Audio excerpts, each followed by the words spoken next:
Iyi si nyibereyemo iki? Ubuzima bwo kurundanya ibintu ni ubuzima bupfuye. Ni igishyitsi cyumye, ubuzima buyobowe n'Imana ni nk'igiti gitoshye. Imigani igice cya 11 umurongo wa 28. Hahirwa abantu bizera Uwiteka, kuko bazahwana n'ibiti byatewe ku nkombe y'umugezi, bigashorera imizi mu mazi. Bene ibyo biti ntibizahangayikishwa n'icyokere cyangwa n'amezi menshi y'amapfa. Ibibabi byacyo bizahora bitoshye, bizahora byera imbuto zabyo ziryoshye. Yeremiya igice cya 17 umurongo wa 7 kugeza kwa 8. Umunsi wa mbere. Mbere na mbere Imana, kuko ibintu byose hadasigaye na kimwe, ari byo mu ijuru cyangwa ibyo mu isi, ibiboneka n'ibitaboneka, buri kintu cyaremwe nawe, kandi muri we niho bibonera ibisobanuro. Abakolosayi igice cya mbere umurongo wa 16. Uretse wemeye ko hariho Imana, ubundi kwibaza intego y'ubuzima ntacyo byakugezaho. Ntubereyeho gukora ibyo wishakiye. Intego y'ubuzima bwawe isumba kure gushaka gusohoza imigambi yawe, kugira amahoro y'umutima cyangwa kwishimira kubaho. Isumba kure umuryango wawe, umurimo ukora cyangwa ibyifuzo byawe n'ibyo wimirije imbere byose. Niba ushaka kumenya icyatumye uri ku isi, ugomba gutangirira ku Mana. Wavutse kuko yabigambiriye, kandi uvuka ngo usohoze imigambi yayo. Intego y'ubuzima yabereye abantu amayobera kuva imyaka ibihumbi n'ibihumbi. Ariko byose biterwa n'uko iteka dutangira gushakira ahatariho twirebaho. Tubaza ibibazo bitugarukaho ngo ese ndashaka kuba iki? Ese ubuzima bwanjye nzabukoresha iki? Intego zanjye ni izihe? Ibyifuzo byanjye ni ibihe? Ejo hazaza nzaba nageze kuki? Ariko kwirebaho ntabwo bizigera biduhishurira intego y'ubuzima bwacu. Bibiliya iravuga ngo Uwiteka niwe uyobora ubuzima bw'ibyo yaremye byose, ubuzima bw'umuntu wese buri mu butware bwe. Nubwo ariko ibitabo bigurwa na benshi bivuga, na sinema ndetse n'amahugurwa menshi akaba ariko yigisha, ntabwo uzigera utahura intego y'ubuzima bwawe uyishakira muri wowe. Kenshi twagiye tunabigerageza, kuko atari wowe wiremye ntushobora kwisobanurira icyo waremewe. Guhereje igikoresho gihimbwe vuba, utigeze ubona na rimwe, ntabwo wakwisobanurira icyo cyakorewe, kandi nacyo nticyashobora kukubwira icyo cyakorewe. Umuhanzi wacyo cyangwa igitabo gisobanura imikorere yacyo nibyo bishobora kukubwira icyo cyagenewe gukora. Nigeze kuyoberaho nari nagiye gutembera mu misozi. Mpageze ngo nyoboze inzira ingeze aho twari dukambitse, barambwira bati ntushobora kugera iyo ujya unyuze iyi nzira. Ugomba gusubira mu rundi ruhande rw'umusozi, ako ariho utangirira. Ni muri ubwo buryo rero nawe utazigera uhishurirwa intego y'ubuzima bwawe uyishakamo. Ugomba gutangirira ku Mana, umuremyi wawe. Uriho kuko Imana ishaka kubaho. Waremwe n'Imana kandi uremerwa Imana. Kandi igihe cyose uzaba utarasobanukirwa ibyo ngibyo, ntabwo ubuzima bwawe buzasobanuka.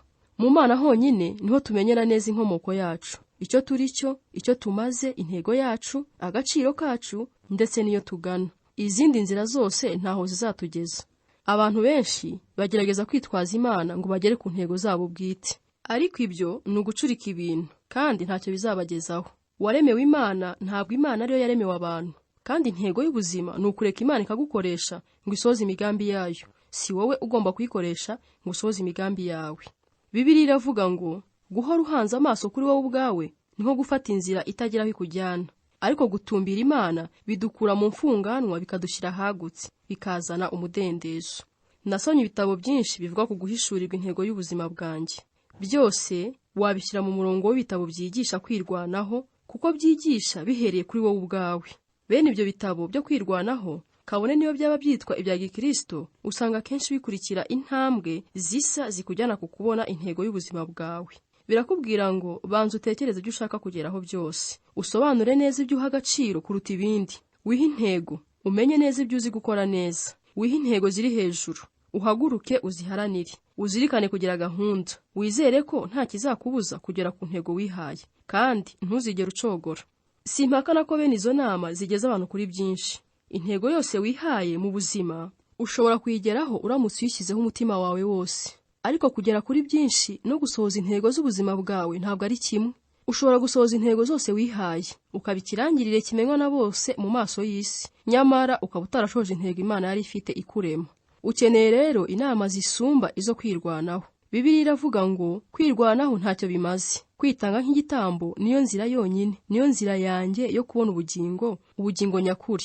Iki gitabo ntabwo kiri muri urwo rwego rw'ibitabo byigisha kwirwanaho. Ntabwo ari igitabo kizakwigisha uburyo bwo guhitamo akazi keza, cyangwa uburyo bwo gusohoza inzozi zawe, cyangwa uburyo bwo gutegura ubuzima bwawe. Ntabwo kizakwigisha amayeri yo gutsindagira imirimo myinshi muri gahunda iyo imaze kukubana nyinshi.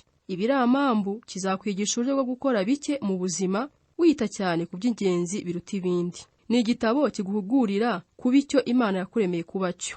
Wahishurirwa ute rero intego Imana yari ifite ikurema? Ufite uburyo bubiri gusa bwo guhitamo. Bumwe muri bwo ni ugushakisha nk'ukora ubufindo. Icyo ni cyo abantu benshi bahitamo.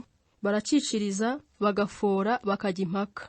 Iyo abantu bavuga ngo jye numvaga ko ubuzima ari ukugira gutya cyangwa kuriya, baba bashaka kuvuga ngo ibyo nibyo nagerageje gukekeranya ntacyo nsize inyuma. Imyaka ibihumbi n'ibihumbi abahanga mu gutekereza bagiye impaka ndetse bagerageza gushaka ibisobanuro by'ubuzima.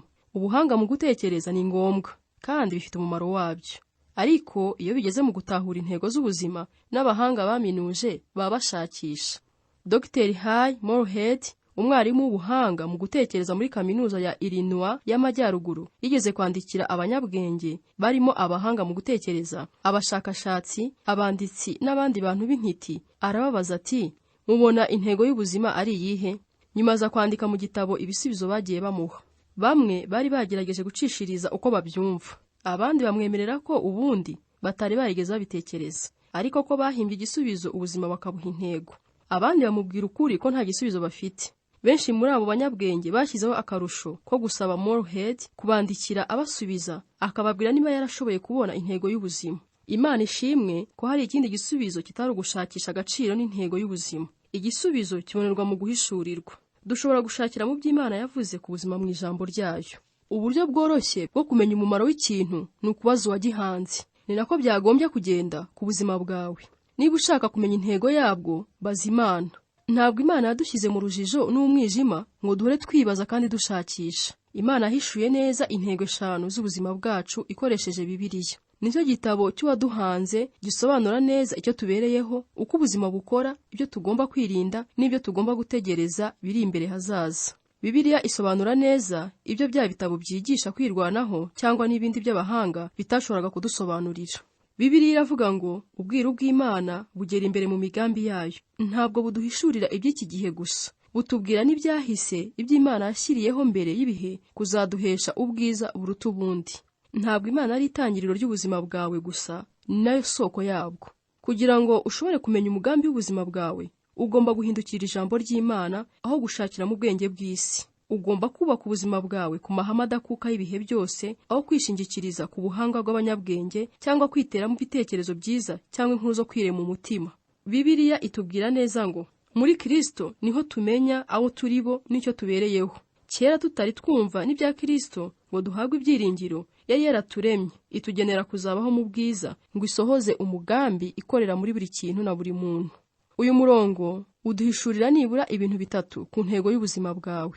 Icya mbere, umenya neza uri we n'intego y'ubuzima bwawe iyo ufitanye imibanire na Kristo Yesu. Niba udafitanye ubusabane na Kristo, ndaza kugusobanurira uko ushobora gutangira.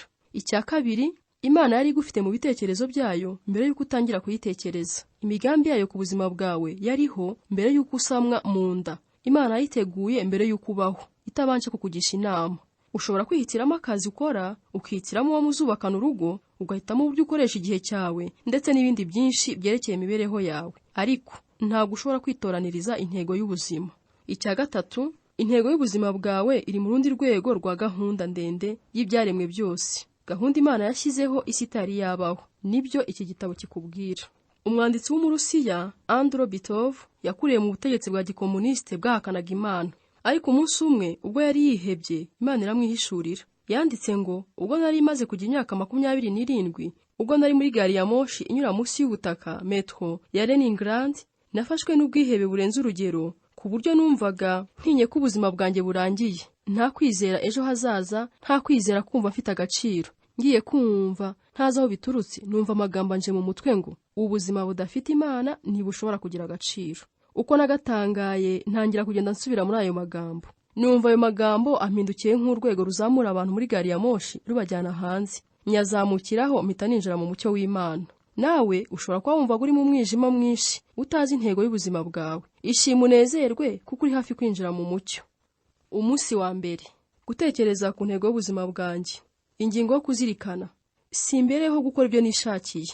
Umurongo wo gufata mu mutwe, byose byaremwe nawe kandi byose niwe byaremewe. Abakolosayi igice cya mbere umurongo wa 16b. ikibazo cyo gutekerezaho. Nubwo hari byinshi binkurura hirya no hino, nakora iki ngo mpore niyibutsa ko ubuzima nyakuri ari ukuberaho Imana aho kuberaho kwinezeza?